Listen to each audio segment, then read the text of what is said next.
Good morning प्यारे बच्चों। आज की ऑनलाइन क्लास में आप सबका स्वागत है।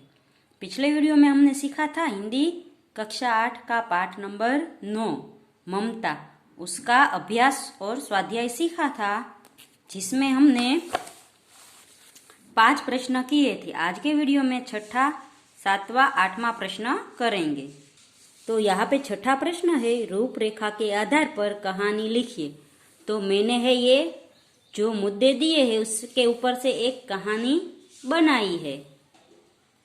मुद्दों में है एक निर्दयी राजा, गुलाम को दंड, गुलाम का जंगल में भाग जाना, सिंह से भेंट, सिंह के पैर से कांटा निकालना, सिंह से मित्रता, गुलाम की गिरफ्तारी, फांसी की तैयारी, उसे भूखे सिंह के सामने छोड़ना, सिंह का स्नेहपूर्ण व्यवहार, दोनों की रिहाई और सीख। तो इसके आधार पर एक कहानी मैंने लिखी है।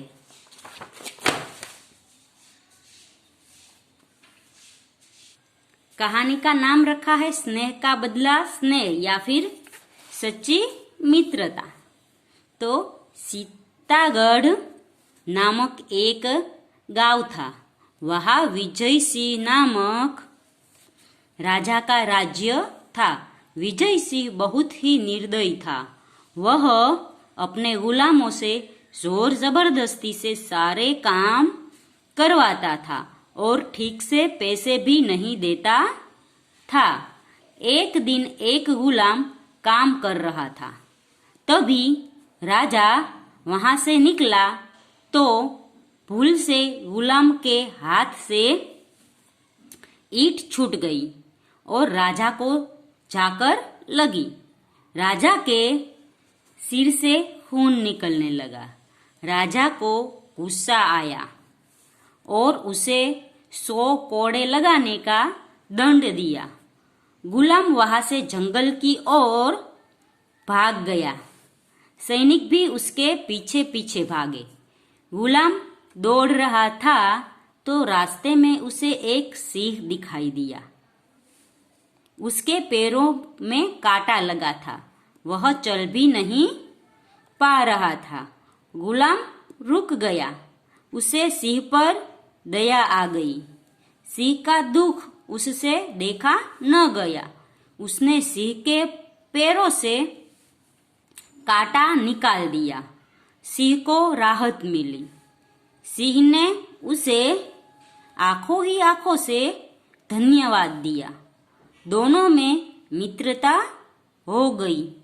उतने में सैनिकों ने आकर उसे पकड़ लिया और राजा के पास ले गए। राजा ने गुस्से में आकर उसे फांसी की सजा दे दी।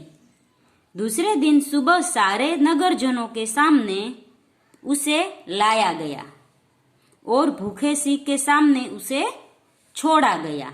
सिंह दौड़ते हुए अपने शिकार को खाने आया, पर अचानक रुक गया। गुलाम को देखकर सिंह को याद आ गया, इसने तो कल मेरी मदद की थी। सिंह उसे प्यार से चाटने लगा। राजा खुश हो गए और दोनों का स्नेह भरा व्यवहार देखकर उसे रिहा कर दिया। राजा भी अब सुधर गया। वह भी प्रजा से अच्छा व्यवहार करने लगा अथवा लगे। तो इस कहानी से सीख मिलती है, हमेशा दूसरों की मदद करनी चाहिए। संकट में साथ देने वाले को ही मित्र कहते हैं। फिर आगे है चित्र के आधार पर कहानी लिखिए। तो इस चित्र को देखकर मैंने एक कहानी लिखी है। चित्र में सबसे पहले एक बुढ़िया है, वो चलकर जा रही है, थक जाती है तो पेड़ के नीचे बैठ जाती है और पानी मांगती है, पर कोई पानी उसे नहीं देता, सब आकर चले जाते हैं। फिर एक लड़का है, एक बच्चा है, वो उसे पानी पिलाता है। पानी पिलाकर वह बुढ़िया को अपने घर हाथ पकड़कर छोड़ने जाता है और बुढ़िया है वो उसे प्रेम से अपने गला लगाकर बोलती है, बहुत अच्छा बच्चा है। तो इसके ऊपर से मैंने कहानी लिखी है। एक काशीबा नामक वृद्ध महिला थी।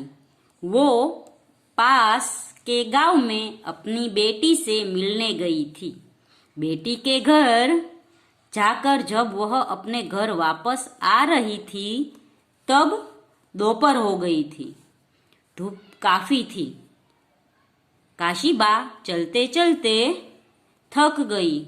उसे पसीना आ गया और जोर की प्यास भी लगी। घर काफी दूर था। वह एक पेड़ के नीचे बैठ गई। आते जाते व्यक्तियों से उसने पानी मांगा, पर सब उसे अनदेखा करके चलने लगे। एक बच्चा यानी लड़का वहां से गुजर रहा था।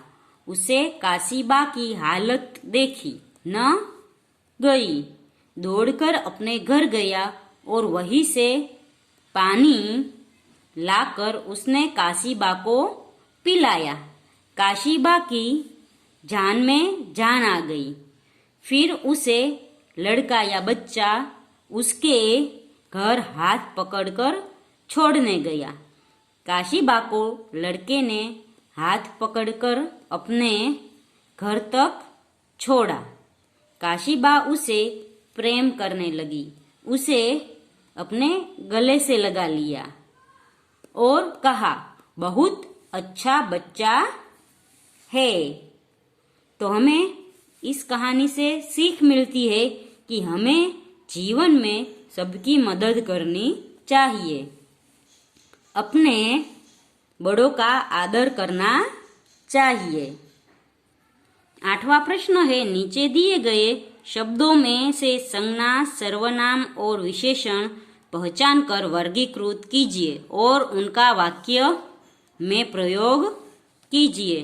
तो संज्ञा यानी नाम, सर्वनाम यानी जो संज्ञा के बदले में हम प्रयोग करते हैं वो, और विशेषण जो संज्ञा या सर्वनाम की विशेषता दर्शाता हो वह। तो हिमालय है वो एक प्रकार का नाम है यानी वो संज्ञा हुई और इसका वाक्य बनेगा, हिमालय बड़ा पर्वत है। फिर है मुझे, मुझे है वो सर्वनाम है क्योंकि मुझे सबके लिए हम प्रयोग में लाते हैं तो ये सर्वनाम है। तो मुझे 10 रुपये चाहिए, ये वाक्य बना। फिर है खट्टा, तो खट्टा है वो वस्तु की विशेषता दर्शाता है यानी खट्टा है वो विशेषण हुआ। तो हम लिखेंगे आम खट्टा था। फिर है तुम है, तो तुम है वो सर्वनाम है क्योंकि हम ये सर्व के लिए प्रयोग में लाते हैं। तो हम इसे वाक्य बनाएंगे, तुम्हें कहा जाना था। फिर है बड़ौदा, तो बड़ौदा है वो एक नाम है। तो बड़ौदा से हम वाक्य बनाएंगे, मेरी बहन कल बड़ौदा जाएगी। फिर है सपना, तो सपना है वो नाम हुआ। मुझे कल बहुत बुरा सपना आया। फिर है साबरमती, तो साबरमती भी नदी का नाम है यानी संज्ञा हुई। तो साबरमती लंबी नदी है। फिर सुंदर है वो विशेषण है क्योंकि सुंदरता उसकी विशेषता दर्शाता है व्यक्ति या वस्तु की। तो गुलाब सुंदर होता है।